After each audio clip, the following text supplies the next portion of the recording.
நீளத்தில் அப்படின்னோடனே ராதைங்கிற இமேஜ் தான் ரொம்ப ஸ்ட்ராங்காக இருக்குது. ராதையை பற்றி தான் ஏற்கனவே நான் இது பண்ணதும் இருக்குது. அதனால அந்த தனி நாடகமாக அல்லது வாசிப்பா அப்படின்னு யோசிச்சுட்டு இன்றைக்கி கொஞ்சம் சந்தோஷமாக குழந்தை கண்ணனோடைய ஆரம்பிக்கலாம் அப்படின்னு நறுவெண்ணை பகுதி எடுத்திருக்கேன். வெறும் வாசிப்பு தான். வாசிப்பு முடிஞ்சதுக்கப்புறம் யாராவது நீளம் பற்றி எதுவும் கலந்துரையாடணும்னா கலந்துரையாடலாம்.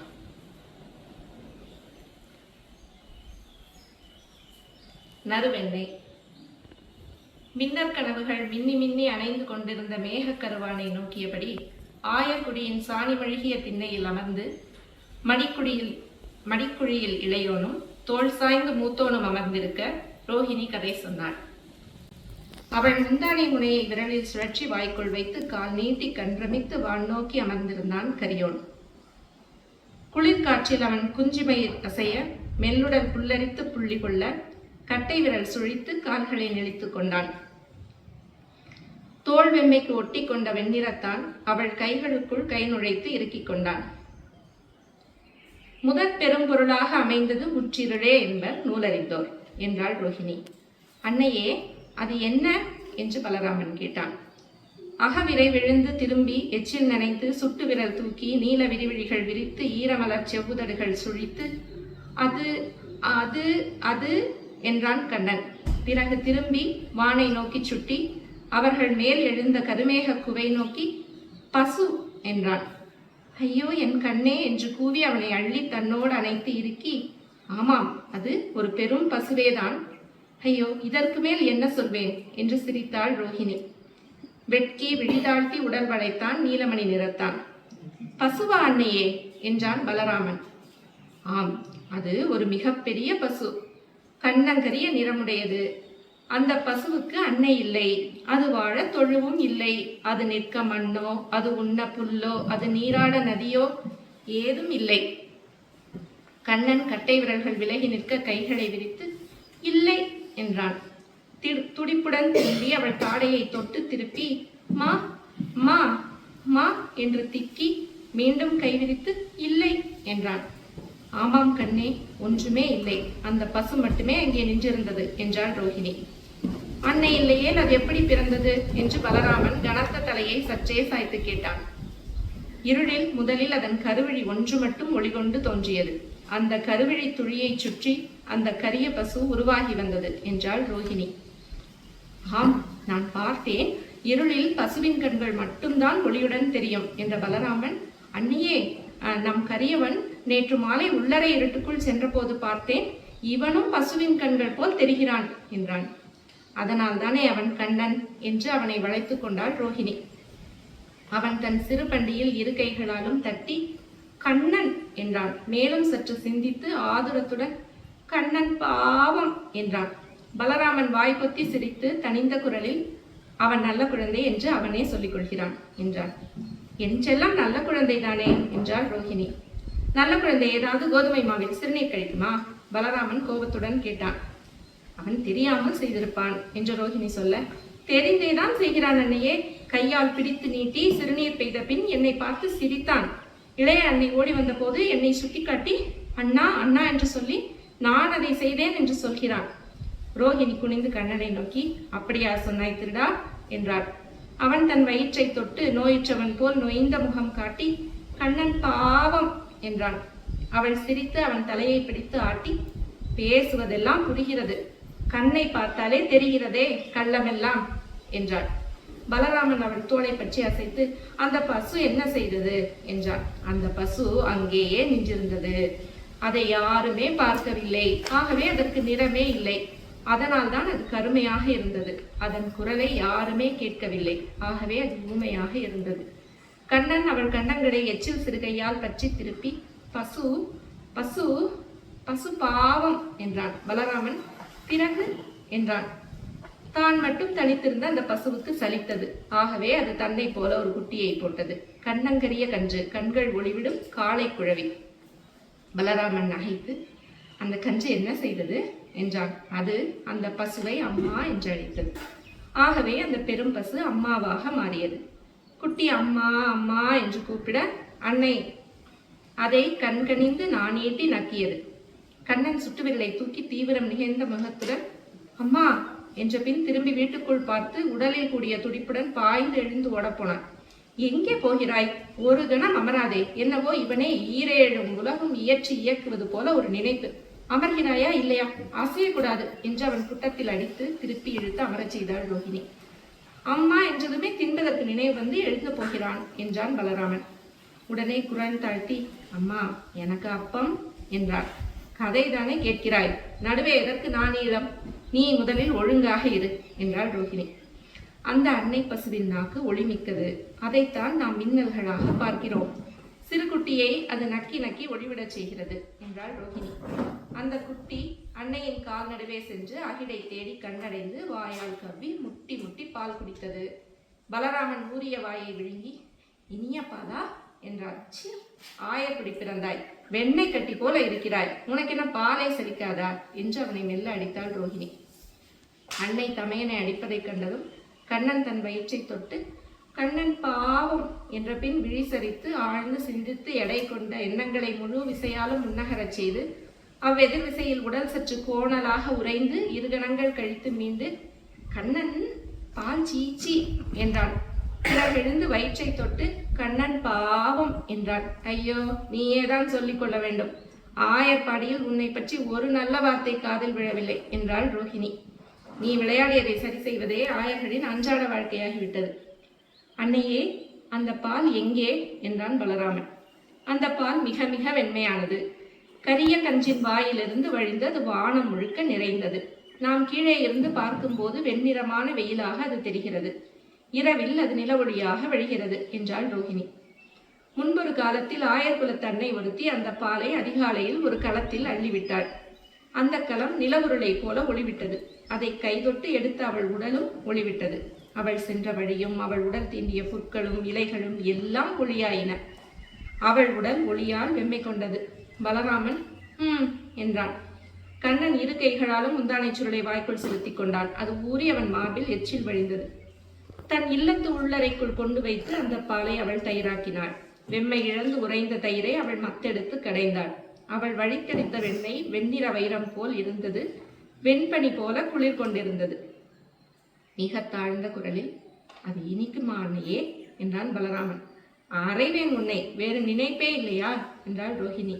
கண்ணன் என்றான். ஐயோ என் கருமுத்தே, கதை கேட்கிறாயா நீயும் என்று அவனை குனிந்து முத்தமிட்டு ரோஹிணி சொன்னாள். அந்த வெண்ணெய் அவள் உரியிலேயே இருந்தது. அவள் அதை அஞ்சினாள். ஆகவே எவரிடமும் அதை சொல்லவும் இல்லை. ஒரு முறையேனும் அதை திறந்தவள் நோக்கவும் இல்லை. அது அங்கிருப்பதை மட்டும் அறிந்திருந்தாள். அதை மட்டுமே நினைப்பாக கொண்டிருந்தாள். அதை பூனை தின்று விட்டதா என்று பலராமன் கேட்டான். பூனையால் அதை தொட முடியுமா? அது வெண்வைரம் அல்லவா என்றாள் ரோஹிணி. உரிக்குள் உறைந்திருந்த அது வெளியே நிகழும் அனைத்தையும் அறிந்திருந்தது. சிறுவெயிலிலும் தனக்குள் உருகியது. குளிரில் உறைந்து கல்லாகியது. பிறகு என்று பலராமன் அவள் கைகளை பிடித்தான். ஒரு நாள் அவர்களின் ஆயர்பாடியில் வெயில் ஏறி ஏறி சென்றது. நாய்கள் எல்லாம் நாக்குகளை நீட்டின. பசுக்கள் எல்லாம் தலை தாழ்த்தி கண்ணீர் வடித்தன. வெயிலுக்கு அஞ்சி ஆயர் முதுமகள் தன் இல்லத்தில் தனித்திருந்தாள். அவள் அன்னை கரும்பசுவையும் அதன் காரான் குட்டியையும் நினைத்து கொண்டிருந்தாள். அவள் உரிக்குள் வெண்ணெய் உருகி நெகிழ்ந்தது. நெய்யாகி மணத்தது. மனமறிந்து வியந்து அவள் எழுந்து நோக்கிய போது இருளறைக்குள் தொங்கிய உரிப்பானைக்குள் அந்த நெய் செந்நெருப்பாக தழல் விட்டு எரிந்ததைக் கண்டாள். பிறகு என்றான் பலராமன். அந்த நெருப்பில் எரிதேவன் எழுந்து வந்தான். அவளை கைப்பற்றி விண்ணகம் கொண்டு சென்றான். விண்ணில் ஒரு செம்மேக தீச்சலாக மாறி அவள் விரிந்து சென்றாள். வானாளும் கதிரவனை கண்டாள். பின்னர் கிழக்கு முதல் மேற்கு வரை நிறைந்திருக்கும் ஆதித்யர்களின் முடிவெளியை கண்டாள். அவர்களை தன் ஆடையின் வைரங்களாக அணிந்து விரிந்து கிடக்கும் இருள் வடிவை கண்டு அதில் கலந்து மறைந்தாள் என்றாள் ரோஹிணி. அவள் நம் மூதன்னை. அவள் பெயர் ராதை. ராதை என்று சொல்லி கண்ணன் தன் தலையில் சூடிய மயிர்பீலியை தொட்டான். ராதை என்று கண்களில் சிரிப்பின் ஒளியுடன் சொல்லி எழுந்து தலைக்கு மேல் கை தூக்கி ராதை என்றான்.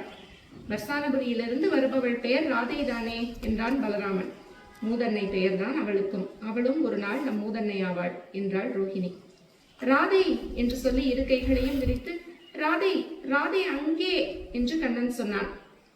உடனே நினைத்து கொண்டவன் போல முற்றத்தில் பாய்ந்திறங்கி தவழ்ந்து ஓடத் தொடங்கினான். பிடி பிடி அவனை, எங்கே செல்கிறான்? வர்சானபுரிக்கே ஓடிவிடுவான் போல் இருக்கிறதே என்றாள் ரோஹிணி. பலராமன் ஓடிச் சென்று அவனை பற்றி இழுக்க அவன் தரையில் அமர்ந்து கால்களை புழுதியில் உதைத்து ராதை ராதை போவேன், கண்ணன் ராதை போவேன் என்று கதறி அழத் தொடங்கினான். இழுக்காதே என்று சொல்லி ஓடி வந்த ரோஹிணி அவனை அள்ளி தூக்கி இடையமர்த்தி, ராதை தானே, இதோ வந்து விடுவாள், இதோ வந்து விட்டாளே, ராதை ஓடிவா ஓடிவா என்றாள். கால்களை உதறி ராதை ராதை கண்ணன் ராதை போ என்று சொல்லி அவன் தண்ணீர் துளிகள் சிறுதொந்தியில் சொட்ட வாய் திறந்து அழுதான். அவனை தூக்கி கொண்டு உள்ளே வந்த ரோஹிணி, யசோதை, இவனை வளர்க்கும் பொறுமை இருந்தால் கிஷ்கிந்தையை கட்டி ஆளலாம், கழுவி விடுகிறேன், வெந்நீர் இருக்கிறதா என்றாள். நான் கழுவுவதே இல்லை, இவன் அழுக்கை கழுவ யமுனை போதாது என்றாள் சமைத்துக் கொண்டிருந்த யசோதை. நீர்த்தலம் அருகே சென்றதும் கண்ணன் கை நீட்டி தொங்கி கண்ணன் நீர் என்று துள்ளத் தொடங்கினான். அவனை இறக்கிவிட்டதும் செம்பை நோக்கி கை நீட்டி நான் நான் என்று துள்ளினான். அவள் செம்பை அளிக்க அதை இரு கைகளாலும் பற்றி நீரை அள்ளி தன் வயிற்றில் ஊற்றிக்கொண்டு கண்ணன் நீர் என்றான். பானை நீரை முழுதாக விட்ட பிறகுதான் வருவான், நான் எத்தனை குடம் நீர் தான் அள்ளி வருவேன் என்றாள் யசோதை. இருவரையும் குளிப்பாட்டி துடைத்து கொண்டு வந்து உள்ளறையில் விட்டு, மழை வரப்போகிறது பலராமா, நீயும் இளையோனும் இல்லத்துக்குள் விளையாடுங்கள் என்றாள் ரோஹிணி. கண்ணன் பாவம் என்றான் கண்ணன். அதை கேட்ட போதே ரோஹிணிக்கு எங்கோ பிழை என்று தெரிந்தது. அவள் சமையலறைக்குள் வந்து யசோதைக்கு உதவி செய்ய தொடங்கிய போதே பேரோசையுடன் ஏதேதோ நிலத்தில் விழுந்தன. அழுகை ஒளியும் கூச்சலும் எழுந்தது. அவர்கள் இருவரும் ஓடிச் சென்று உள்ளறையை நோக்கி திகைத்து நின்றனர். வெண்ணெய் பானை அடுக்குகளுடன் உரி அருந்து தரையில் விழுந்து உடைந்து பரவியிருந்தது. அதில் அமர்ந்து அழுது கொண்டிருந்த கண்ணன் அன்னையை கண்டதும் கை நீட்டி எழுந்து கால் வழுக்கி விழுந்து மீண்டும் எழுந்து மீண்டும் விழுந்து புரண்டு எழமுயன்று உருண்டு வழுக்கி கை கால்களை நழுவி வெண்ணெயில் நீச்சலிட்டான். யசோதை சிரித்து வாய் கொத்த உடல் நடுங்க ரோஹிணி முகத்தில் வெண்ணெய் திவலை வழிய நின்ற பலராமனிடம், என்ன செய்தாய், எப்படி நிகழ்ந்தது என்று கைவங்கி சென்றாள். அவன்தான் வெண்ணெய் வெண்ணெய் என்று உரி அருகே கொண்டு சென்றான், அவன் சுட்டி காட்டியதனால் தான் நான் தூக்கினேன் என்று பலராமன் சுவரோடு சேர்ந்து நின்று நடுங்கி சொன்னான். கால் திருந்தா குழந்தை அவன், அவனை நீ ஏற்றி விட்டாய் மூடா என்று அவனை அடித்தாள் ரோஹிணி. அக்கா, அவன் மேல் பிழை இல்லை, இங்கு நிகழும் எல்லா பிழைக்கும் இவனே ஆதாரம். சாளரம் வழியாகவே ஏறி சென்றிருக்கிறான் ஒரு முறை என்று சொல்லி கண்ணனை அள்ளிய யசோதை கால் வலிக்கு தானும் விழுந்தாள். ஐயோ என்று ரோஹிணியும் நகைக்க பலராமன் வாய் பொத்தி நகைத்து சுவர் நோக்கி திருப்பிக் கொண்டாள். அன்னை விழுந்ததை கண்ணன் திகைத்து நோக்க, அக்கா, முதலில் இந்த கரியோனை தூக்குங்கள், நான் சுவர் பற்றி எழுகிறேன் என்றாள் யசோதை. அவன் வெண்ணெய் சகதியில் எண்ணெய் இழுத்து விடுவான் போலிருக்கிறதே என்றபடி சுவர் பற்றி சென்று கரிய கையை பிடித்து இழுத்தாள் ரோஹிணி. பற்ற பற்ற வழுக்கி செல்கிறான், இவனை பற்றி நிறுத்தும் கை எங்கும் இல்லையடி என்றாள். யசோதை எழுந்து அவனை தூக்கி எடுக்க கையிலிருந்து வழுக்கி உருவி நிலத்தில் விழுந்து எழமுயன்று மீண்டும் சறுக்கி மீண்டும் எழுந்து மீண்டும் சறுக்கினான். இளையோனை அப்படியே இழுத்து செல்லலாம், அதுவே எளிது என்று சுவர் அருகே நின்ற பலராமன் ஆலோசனை சொன்னான். சீ, வாயை மூடு, உன்னால் தான் எல்லாம். இத்தனை வெண்ணையை எவர் வந்து துடைப்பது, நினைக்கவே இடுப்பு வலிக்கிறது என்றாள் ரோஹிணி. நாயை கூட்டி வந்தால் நக்காதா என்று பலராமன் கேட்டான். யசோதை நகைத்து, ஆஹா, செய்வதையும் செய்துவிட்டு அதை சரி செய்யவும் சிந்திக்கும் பிள்ளைகள் எங்குள்ளனர் என்றபடி கண்ணனை முந்தானை துணியில் சுற்றி பிடித்து கொண்டு சென்றார். கால்களை உதறி இன்னை இன்னை என்று கதறிக்கொண்டே அவன் சென்றான். முற்றத்து மண்ணை அள்ளி கொண்டு வந்து வெண்ணெய் மேல் கொட்டி விரித்து உடைந்த கலங்களுடன் அதை அள்ளி கூடையில் எடுத்துக்கொண்டாள் ரோஹிணி. அன்னையே, கூடையை நான் எடுத்து வரவா என்றான் பலராமன். என் கையருகே வந்தால் உன் கன்னத்தை கிழித்து விடுவேன், சென்று குளித்து விட்டு வா என்று சீறி அவள் கூடையை தூக்கினான். அவன்தான் அன்னையே என்னை வெண்ணெய் நோக்கி கூட்டிச் சென்றான், தூக்கிவிட்டால் எடுத்து தருவதாக சொன்னான், அன்னை அறியாமல் தின்று விடலாம், அதில் பிழையே இல்லை என்றான். சினந்து திரும்பிய ரோஹிணியா, மொழி முளைக்காத சிறுவனா, அவன் அவனிடம் சொன்னான் என்றாள். பலராமன் குழம்பி பின்னடைந்து, அவன்தான் சொன்னான், உண்மை அன்னையா, அவனே சொன்னான் என்றாள். ரோஹிணி சினத்தை அடக்கி, எப்படி சொன்னான் என்றாள். வாயால் சொல்லவில்லை. ரோஹிணி கண்களை சுருக்கி, பிறகு எப்படி சொன்னான் என்றாள். பலராமன் மேலும் குழம்பி தலை குனிந்து, சொன்னான் என்றான். நீ பொய்யுரைத்து மீள நினைக்கிறாய் என்றாள் ரோஹிணி. இல்லை அன்னையே, அவனால் என்னிடம் பேச முடிகிறது என்று சொன்ன பலராமன் சட்டென்று கண்களில் கண்ணீருடன் தொண்டை அடைக்க, அவன் பேசுகிறான் என்றான். ரோஹிணி அவன் தலையை தொட்டு, சரி, அவன் உன் இளையோன், உன் உதிரம், அவன் பேசுவதை நீ கேட்கலாம், அதில் என்ன என்ற பின் வெளியே சென்றாள். அவள் வெண்ணெய் அள்ளி முடிக்கவும் கால்கள் துள்ளும் கண்ணனை துணியால் சுற்றி தூக்கி கொண்டு வந்தாள் யசோதை. இதைவிட கன்றுக்குட்டிக்கு மூக்கு கயிறு போடுவது எளிது, 3 கலங்கள் உடைந்து விட்டன, இனி இந்த இல்லத்தில் கல்லாலான கணக்கன் தான் வேண்டும் என்றாள். கல்லாலான தொட்டிகள் தானே உள்ளன என்று பலராமன் ஐயம் கேட்டான். அதே கணம் அவள் கையிலிருந்து வழுக்கி உருவி கண்ணன் கீழே விழுந்தான். மாவிட்டு கழுவி விட்டிருக்க வேண்டும் நீ என்றாள் ரோஹிணி. அத்தனை குளியல் பொடியையும் போட்டேன் அக்கா, போதாதென்று சமையலுக்கு வைத்திருந்த பருப்பு பொடியையும் போட்டேன். எத்தனை வெண்ணெயைத்தான் வழித்தெடுப்பது என்று சொன்ன யசோதை, அங்கேயே கிடக்கட்டும், தூக்கி வைத்து என்ன செய்ய என்று உள்ளே சென்றார். கண்ணன் எழுந்து அமர்ந்து தன் குறியை பற்றி இழுத்து நீட்டி சிரித்து ராதை என்றான். ஐயே என்று பலராமன் வாயை பற்றி கொத்தி நகைத்தான். ரோஹிணி வந்து அவனை அள்ளி எடுத்து கைகளில் இறுக்கி, ராமா, இவனுக்கு ஒரு ஆடை கொண்டு வா என்றான். அவன் முகத்தை தன் முகத்துடன் சேர்த்து, குழம்பில் இட்ட காய் போல மணக்கிறாயே, எதற்கு வெண்ணெயை எடுத்தாய்? உனக்கு வெண்ணெய் வேண்டுமென்றால் அன்னை அளிக்க மாட்டேனா என்றாள். உள்ளுருகும் வெண்ணெயெல்லாம் எனக்கல்லவா என்றான் கண்ணன். அவள் திகைத்து அவனை நோக்கி, உண்மையா சொன்னாய் என்றாள். அவன் பேதை விழி மலர்ந்து எச்சில் குழாய் மார்பில் வழிய உதடுகளை வளைத்து வயிற்றை தொட்டு, கண்ணன் பாவம் என்றான்.